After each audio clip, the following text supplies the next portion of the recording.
पहली मिस्टेक ये है कि वन शॉट देख करके ही सेटिस्फाई हो जाना। यदि आप लोग वन शॉट देख करके ही सेटिस्फाई हो जा रहे हो तो ये आपकी सबसे बड़ी मिस्टेक है। बिकॉज वन शॉट जो होता है ना, वो आपको एक इल्यूजन देता है कि आप जो है लॉन्ग वीडियोस वो आप देख रहे हो और आपको याद हो रहा है, लेकिन उसमें आपका जो ब्रेन है वो इनएक्टिव स्टेज में चला जाता है और आपको कुछ भी याद नहीं हो पाता। आप ट्राई करके देख लो, एक वन शॉट देख लो, और वन शॉट देखने के बाद में यदि आपने क्वेश्चन प्रैक्टिस नहीं किया, आपने उसके इंपॉर्टेंट पॉइंट्स को रिकॉल नहीं किया, तो फिर आपको वन शॉट देखना वेस्ट है। और वन शॉट हम बिल्कुल कहीं पे भी देखने लगते हैं। फिर उसके बाद में इवन आप वन शॉट देखते देखते भी यदि कुछ लिख रहे हो ना, जैसा कि मोस्ट टीचर सजेस्ट करते हैं, तो वो भी आपके किसी भी काम का नहीं है, क्योंकि आपका जो ब्रेन है वो स्ट्रक्चर हो ही नहीं पाता, इन्फॉर्मेशन को वो रिकॉल ही नहीं कर पाता जब तक आप उस वे में वन शॉट को देख करके उसके क्वेश्चन प्रैक्टिस ना करो। उस चैप्टर में इतने सारे सब सेक्शंस होते हैं यार। इवन आप यार जो एनसीईआरटी का जो पेज है उसी को आप यदि पढ़ने जाओगे तो कितना टाइम लगेगा। तो it takes times, learning take time.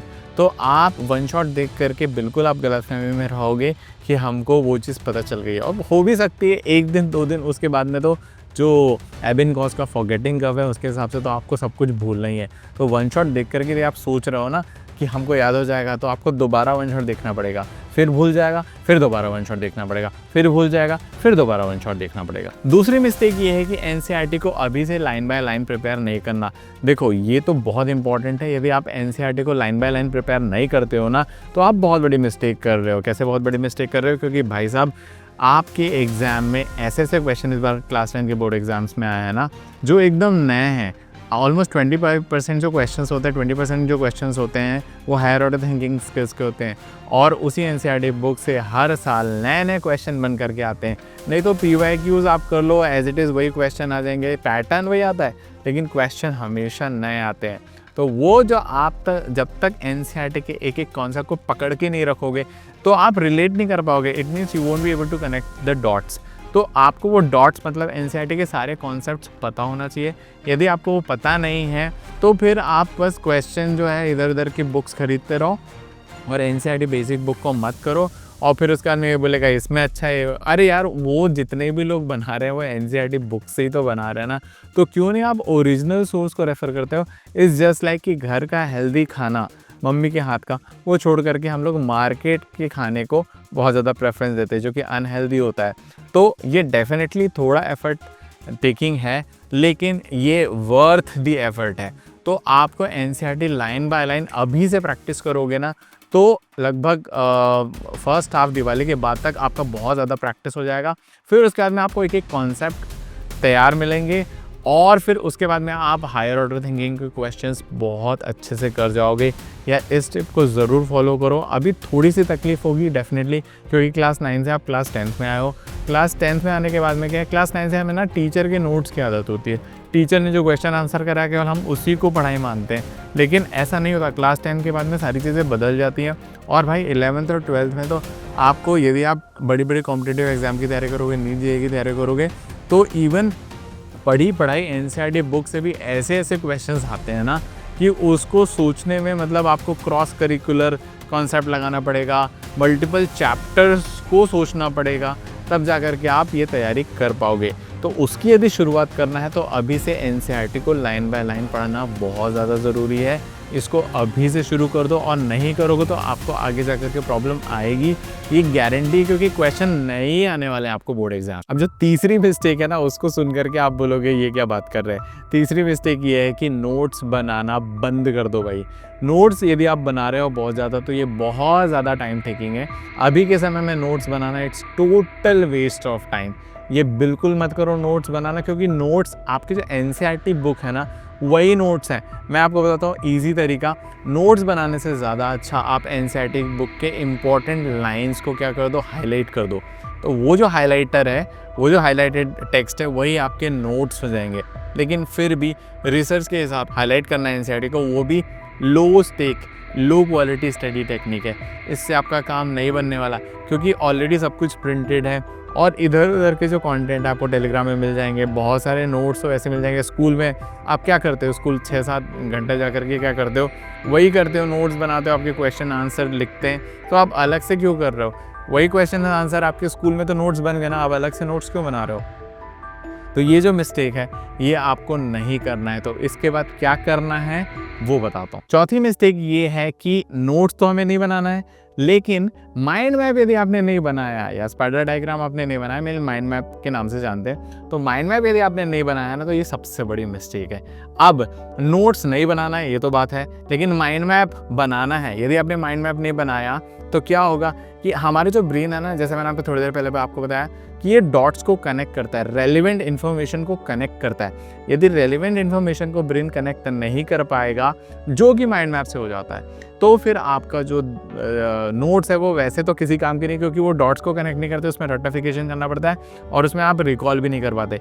लेकिन माइंड मैप में एक ही पेज में या 1 और 2 पेजेस में यदि अपने कॉन्सेप्ट्स को, आपने कोई भी चैप्टर ले लो, आप साइंस का ले लो, SST का ले लो, हिंदी इंग्लिश ले लो, उसमें यदि आपने अपने कॉन्सेप्ट्स को एक रिलेट कर लिया माइंड मैप, मैं माइंड मैप से रिलेटेड वन शॉट डाला है भी, लाइफ प्रोसेस को देखना मत भूलना, उसमें रेडीमेड आपको माइंड मैप मिल जाएंगे। लेकिन माइंड मैप मोस्टली हमको ये करना चाहिए कि खुद से बनाना चाहिए। यदि कोई बना रहा है तो ठीक है, उसको रेफर कर लेना चाहिए, लेकिन हमको माइंड मैप खुद से बनाना चाहिए, क्योंकि वो हमारी एक्टिव लर्निंग होती है। हमें पता होता है कि किस चैप्टर का कौन सा सब टॉपिक किस कॉन्सेप्ट से रिलेटेड है। तो माइंड मैप यदि आप नहीं बना रहे हो, उसी को स्पाइडर डायग्राम बोल दो। यदि आप बहुत अलग अलग तरीके से उसको बहुत सारे ब्रांचेस बना रहे हो तो वो स्पाइडर डायग्राम भी वही कहलाता है। माइंड मैप बनाने से आपके जो कॉन्सेप्ट है वो एकदम पक्के पक्के हो जाएंगे। उसी को आप 1 पेज नोट्स बोल लीजिए, 1 पेज समरी बोल लीजिए या कुछ भी बोल लीजिए। तो माइंड मैप यदि आप नहीं बना रहे हो ना, या ये नहीं बनाना सीख रहे हो, तो यह बहुत बड़ी मिस्टेक कर रहे हो, फिर रखते रहो। और 5वीं और आखिरी जो मिस्टेक है ना, ये सबसे ज़्यादा कंट्रोवर्शियल है। 5वीं और आखिरी मिस्टेक जो आप कर रहे हो या करोगे वो ये है कि अपने सेल फ़ोन का प्रॉपरली यूज़ नहीं करना, मोबाइल का प्रॉपरली यूज़ नहीं करना, टैब का प्रॉपरली यूज़ नहीं करना। वो कैसे? या आप यदि क्लास 10 की एग्ज़ाम है, टेक्नोलॉजी का यूज़ नहीं कर रहे हो, तो आप बहुत बड़ी मिस्टेक कर रहे हो। ये कैसे?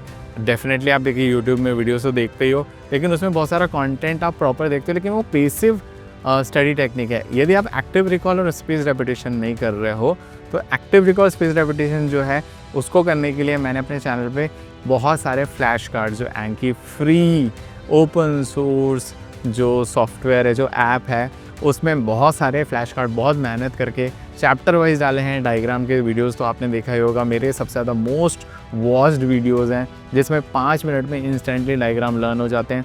वैसे मैंने बहुत सारे चैप्टर्स के फ्लैश कार्ड जहाँ पर डाला हुआ है, जो कि आपके डिवाइस को पूरी तरह से एक आपका पर्सनल ट्यूटर बना देगा। वो पर्सनल ट्यूटर, जैसे भूलने की आदत है ना, तो यदि आप फ्लैश कार्ड से पढ़ाई करते हो तो आप पहली बात तो मोबाइल का मिसयूज़ नहीं करोगे, दूसरी बात वो आपका पर्सनल ट्यूटर बन जाएगा, तीसरी बात वो आप जो भी इन्फॉर्मेशन मिस कर रहे हो तो एंगी फ्लैश कार्ड्स में वो ही फ्लैश कार्ड उस दिन आपके सामने रहेगा, जो आपको याद कराता रहेगा। आप एक माइक्रो स्टडी प्लान बना सकते हो। माइक्रो स्टडी प्लान इसमें बनाया है, सब कुछ बनाया है। आप केवल वो जो क्वेश्चंस करोगे उसकी फीडबैक, या फ्लैश कार्ड्स करोगे उसका फीडबैक आप ऑनेस्टली देते रहो। ईजी था, हार्ड था, गुड था, तो वो पूरे फ्लैश कार्ड्स उसके हिसाब से एल्गोरिदम सेट होगी। AI नहीं है वो एल्गोरिदम बेस्ड है। तो एल्गोरिदम बेस्ड से वो आपको वही क्वेश्चन लर्न कराएगा जो आप भूलने वाले हो। और बिलीव मी, फॉरेन यूनिवर्सिटीज़ में आप कैम्ब्रिज की बात कर लो, USMLE की तैयारी करने वाले जो बहुत सारे स्टूडेंट्स हैं, मैं कॉलेज लेवल की बात कर रहा हूँ, वो लोग, आप फॉरेन स्टूडेंट्स, मेडिकल स्टूडेंट्स के व्लॉग्स देखोगे तो वो एंकी से ही पढ़ाई करते हैं, फ्लैश कार्ड्स ही करते हैं, माइक्रो स्टडी ही करते हैं, क्योंकि इससे बहुत सारी अनफेमिलियर जो डिफ़िकल्ट चीज़ें हैं वो याद हो जाती हैं।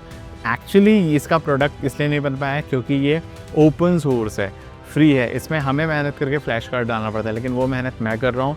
तो यदि आप टेक्नोलॉजी का ये वाला एस्पेक्ट छोड़ दोगे, आप एक फ्री का यार पर्सनल ट्यूटर जो आपको मिल सकता है और आपके कमज़ोरी को जो मजबूती में, स्ट्रेंथ में बदल सकता है, वीकनेस को, आप उसको यदि यूज़ नहीं कर रहे हो यार, तो एक बहुत बड़ी पॉइंट मिस कर रहे हो। मैं अपने स्टूडेंट को जो गाइड किया लास्ट ईयर, उसमें से बहुत सारे लोग इसका यूज़ करके अबव 90% बना चुके हैं। लेकिन वो 90% बनाना कोई उतना बड़ा अचीवमेंट नहीं है। वो ये है कि अब वो 11th में कॉन्फिडेंटली पहुंच चुके हैं और आगे आने वाली बड़ी बड़ी एग्ज़ाम्स को टेक्नोलॉजी की हेल्प से एक बहुत अच्छा उनको एक पार्टनर मिल गया है अपने साथ में, और उसकी हेल्प से वो उसको क्रैक करने के लिए रेडी हो गए हैं, बड़ी बड़ी एग्जाम्स को फेस करने के लिए रेडी हो गए हैं, क्योंकि उनको एक सिस्टम ऑफ लर्निंग मिल गई है, एक्टिव रिकॉल कर दिया गया, स्पेस रेपिटेशन कर दिया गया। तो अभी के समय में यदि आप टेक्नोलॉजी को लेवरेज नहीं करते हो और वही धड़ल्ले से पुराने ज़माने के उससे कर रहे हो, हालांकि आपकी मेमोरी अच्छी तो आप कर सकते हो, बिल्कुल आप कर सकते हो, लेकिन यदि आप एक एवरेज स्टूडेंट हो, आपको बहुत ज़्यादा डिस्ट्रैक्शन है, आप मोबाइल से परेशान हो, उसको आप वीकनेस को स्ट्रेंथ में बदलना चाहते हो, तो आपको ज़रूर टेक्नोलॉजी का ये वाला एस्पेक्ट करना चाहिए जो कि मैं लेकर के आया यूट्यूब पे। आप ज़रूर फ्लैश कार्ड को ज़रूर से ज़रूर आप अपने फ़ोन में इंस्टॉल करो, फ्री है एंकी ऐप, उसमें आप फ्लैश कार्ड अपलोड करो और स्टार्ट प्रैक्टिसिंग। तो ये 5 मिस्टेक यदि आपने सुधार ली तो आपका पीरियोडिक टेस्ट जो है वो बहुत अच्छा हेड स्टार्ट ले सकते हो आप पीरियोडिक टेस्ट से। फिर उसके बाद हाफ ईयरली में तो आपको बहुत अच्छा करना है और एनुअल एग्जाम में करना है, प्लस आगे की पढ़ाई पे आपकी बहुत अच्छी जाएगी। तो मैं एक लॉन्ग टर्म सस्टेनेबल जो मिस्टेक्स हो सकती हैं, लॉन्ग टर्म सस्टेनेबल लर्निंग का आपको प्लान बता रहा हूँ, और इन मिस्टेक से यदि आप बच गए और ये आप यदि आपने पकड़ लिया अभी से, तो डेफिनेटली आपका क्लास 10 तो बहुत ही अच्छा जाने वाला है और उसके बाद भी आप एक बहुत स्ट्रॉन्ग बेस के साथ में तैयारी करोगे। तो आज के वीडियो में इतना ही, मैं आपको मिलता हूँ नेक्स्ट वीडियो में।